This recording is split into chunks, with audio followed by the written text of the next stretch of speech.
As Syrians celebrate the demise of the Assad regime, the deposed dictator seemingly delusional, apparently speaking out for the first time since fleeing to Russia.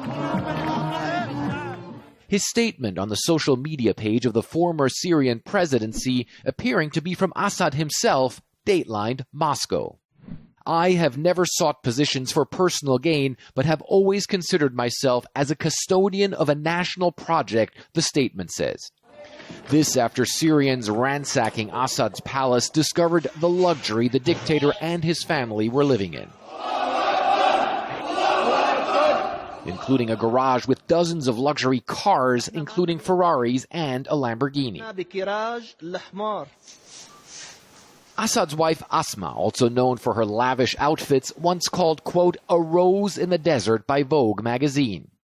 But Assad also admitting, as rebels were closing in on his palace, it was Russian leader Vladimir Putin who bailed him out. Assad fleeing to Russia's airbase in Syria, as he claims to oversee combat operations, but then, quote, it became clear that our forces had completely withdrawn from the battle lines and that the last army positions had fallen, his statement reads. With no viable means of leaving the base, Moscow requested that the base's command arrange for an immediate evacuation to Russia on the evening of Sunday, December 8th. That was not only the end of Assad's rule in Syria, but possibly also the beginning of the end of Russia's military footprint in Syria, as Russian forces have been seen apparently flying some of their equipment out of their Air Force base. And Israel is now busy bombing Syrian military installations like this naval base in Latakia. Russian Middle East experts warning about the huge loss to Russia in the wake of Assad's fall. When I saw these ships with our weapons burning, I simply felt like crying, this expert says. These are our weapons, our gear after all, and our help to the Syrians to protect their statehood. But those now in charge in Syria are working on a new statehood without Assad, the former dictator seemingly grappling with his loss of power. When the state falls into the hands of terrorism and the ability to make a meaningful contribution is lost, the statement says, any position becomes void of purpose, rendering its occupation meaningless.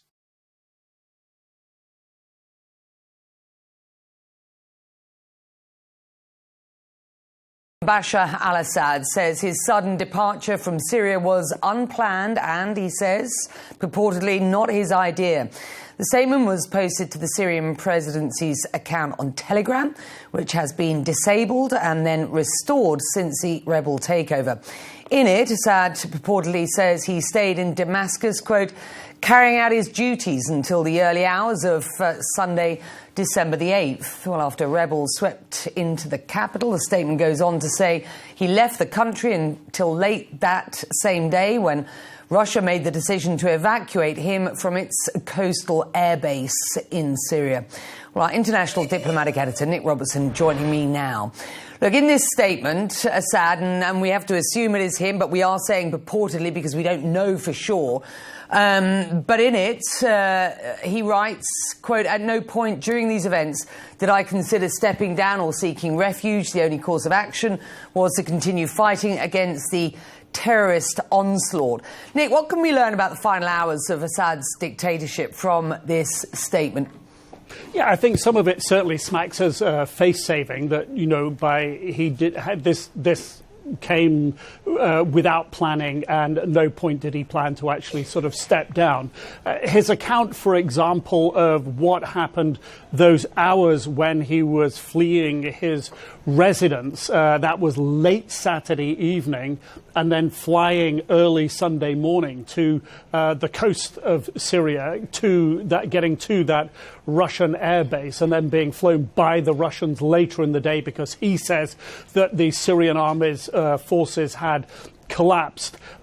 Some of that just doesn't seem to gel with what sources were telling us, and we were reporting that Saturday night that Assad had fled his residences at some point during Saturday, and we were reporting this late Saturday evening, before we, as we were learning a few hours later that the defences, the military, had collapsed in Damascus. And that seems to be the time when Assad is actually flying out of Damascus and to safety. And he is saying until the early hours of Sunday morning he was doing his duties. He'd already fled his residence. He was apparently at the military airport in Damascus waiting for the flight that would take him to safety. So some of this really doesn't gel. And then this notion that he is flown to Russia but is not asking for this flies in the face of what the Russians have actually said, that they had agreed to give him humanitarian refuge there in Russia. It really feels like face-saving, and I think some of his lines at the end, where he's essentially alluding to, he had no meaningful role there because the terrorists had taken over. But beyond that, he is speaking about he hopes that Syria will again be free and independent. I mean, what is he referring to?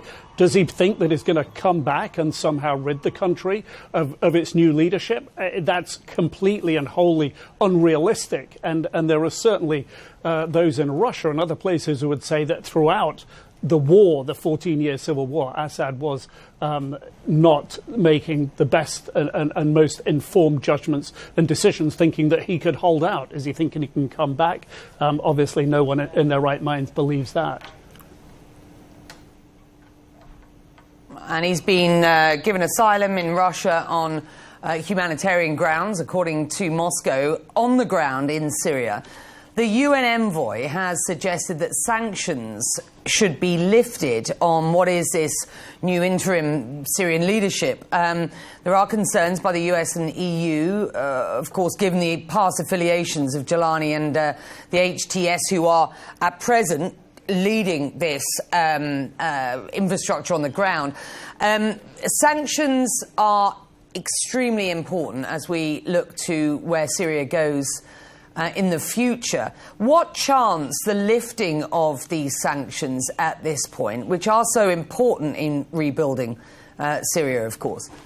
Yeah, it's the messaging around it, isn't it? It's the messaging that we're hearing from the EU and the United States that there is the possibility of lifting sanctions, but this has to be done when actions on the ground match what HTS and the interim leadership is saying about a transition towards, a transition to a more democratic future for the country. And the EU is being cautious on this at the moment.